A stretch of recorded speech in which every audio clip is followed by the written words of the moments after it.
Hello and welcome to Talking with the Angels. Today is March 20th, 2018. Today is the first day of spring equinox. I'm so excited that it's finally spring and we're moving into these fabulous new energies pushing us forward. Today it's still chilly here in Kansas. It doesn't feel like it's spring, but we're getting there. Easy does it.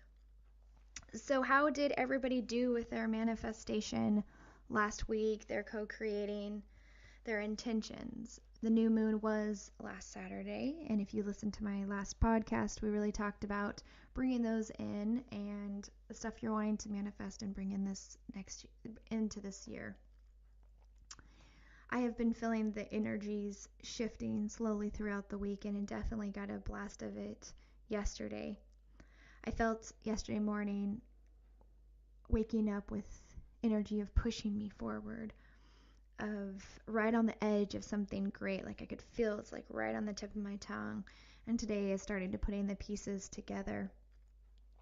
I've talked about these new energies probably since August or September on my Facebook business page, Talking with the Angels, how our last year was awful for so many people. It was a roller coaster, so many ups and downs, and how this year there was going to be great needed change for everybody and really growth.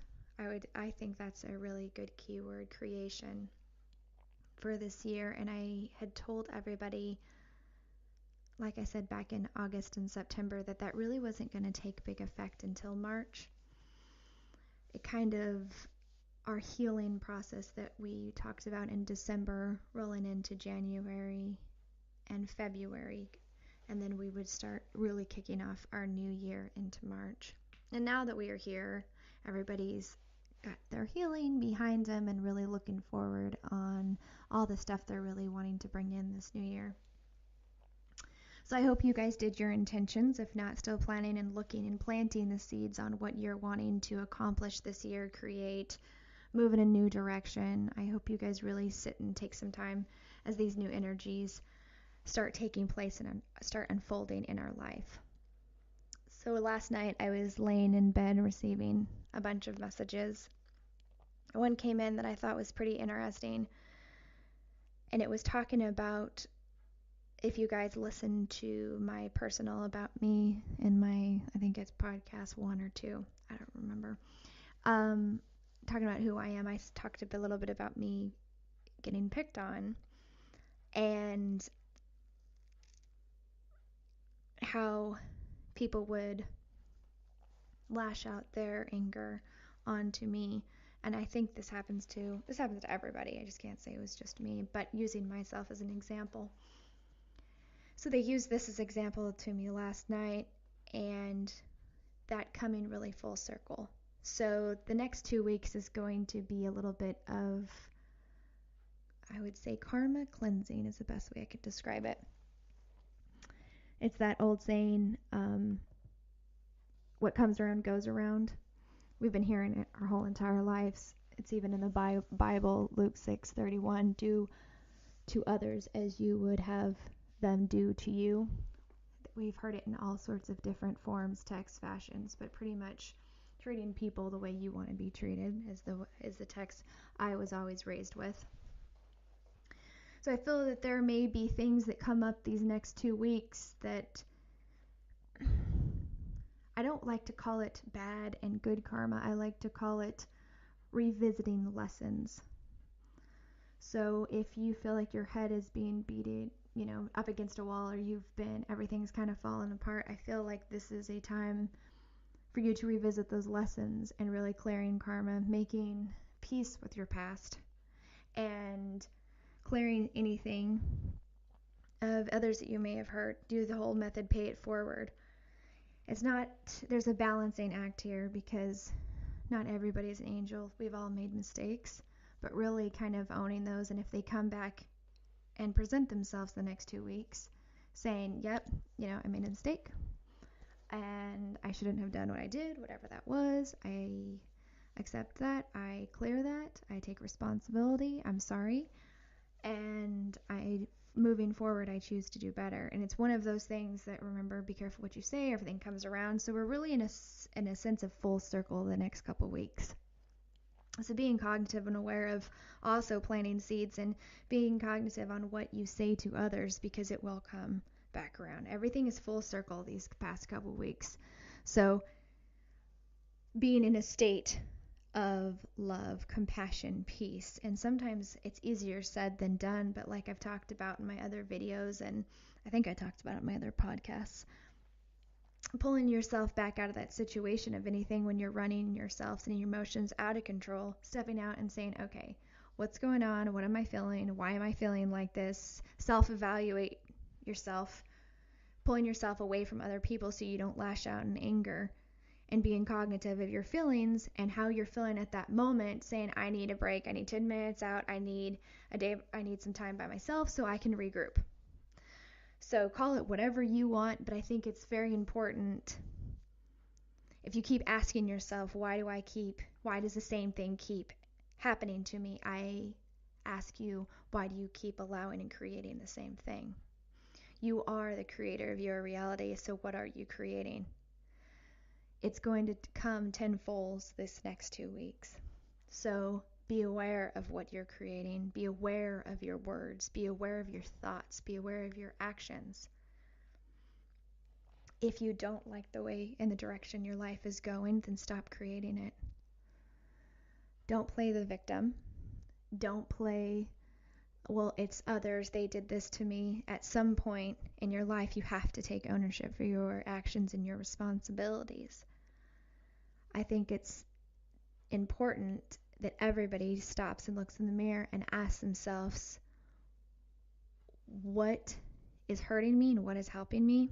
Evaluating your life, because these next 2 weeks, like I talked about, full circle, energies are really pushing us forward and wanting us to succeed, wanting us to accomplish great things that we have been striving for.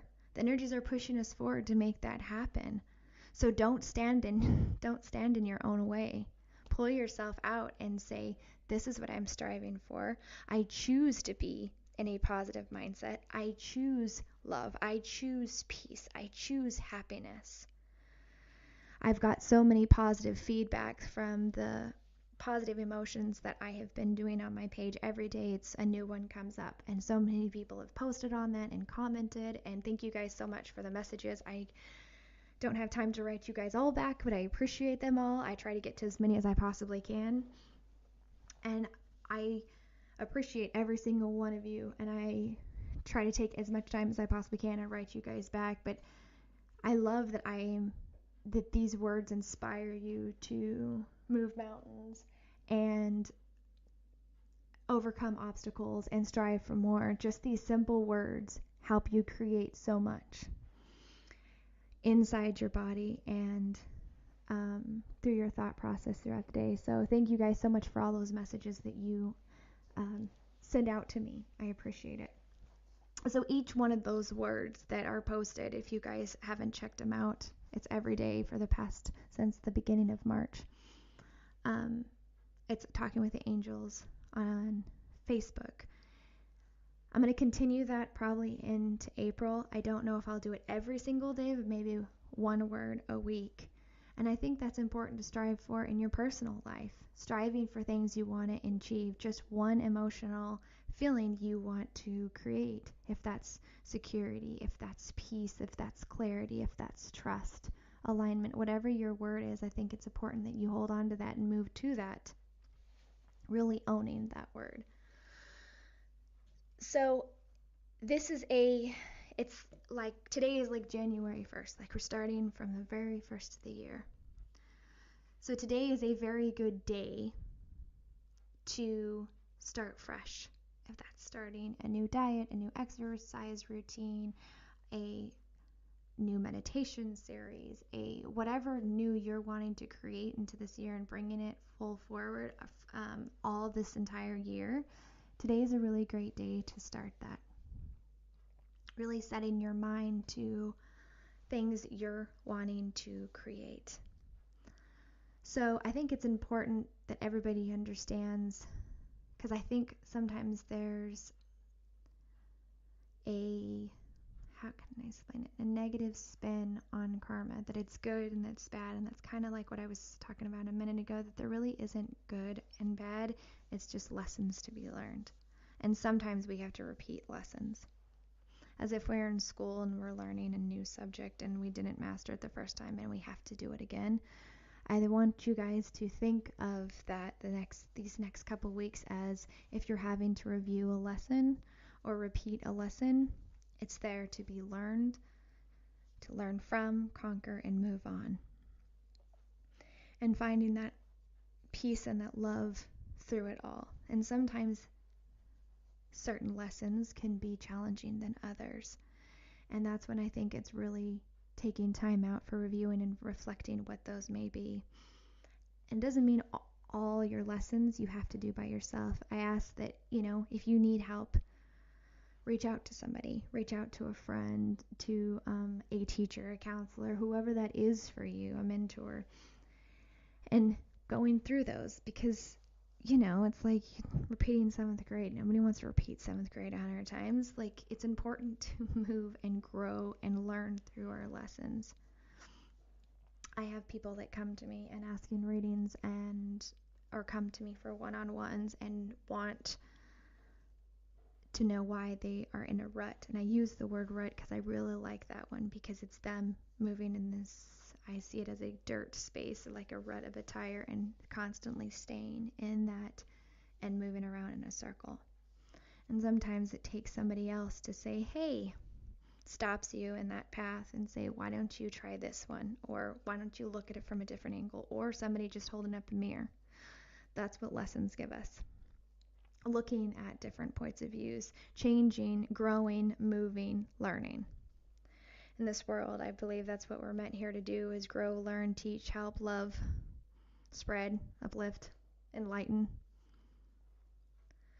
So I ask everybody to be aware of what they're creating, what they're spreading out in the universe, especially with the people that are in your house, with your children. Like, what are you creating? What are your children looking up to? What are the people around you looking at? What are you growing in to be? If you don't like the person in the mirror, change it. You're never alone. It's never too late to start over. It's just like that kind of saying, it's never too late to get your high school diploma. It's never really too late to start college. It's the same thing. Self-love and self-worth and changing our reality it's never too late. So be aware of this couple weeks. I do highly recommend during these 2 weeks that a lot of people maybe write. Sometimes I noticed a lot of people are built up inside and have a hard time communicating this out. So they're kind of locked inside. The first step I advise anybody to do is write first.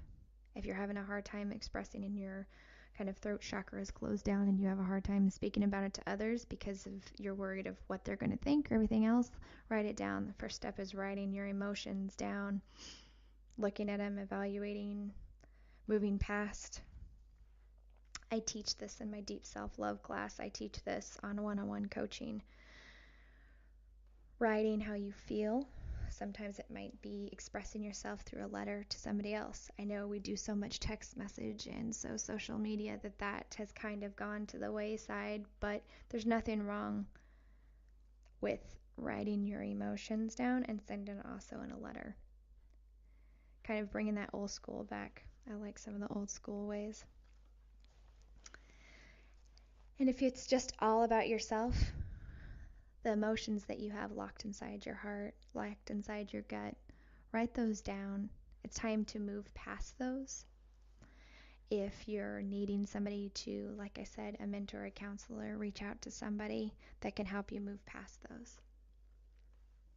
Writing is the first step. I truly, truly believe that, because you have to get it out.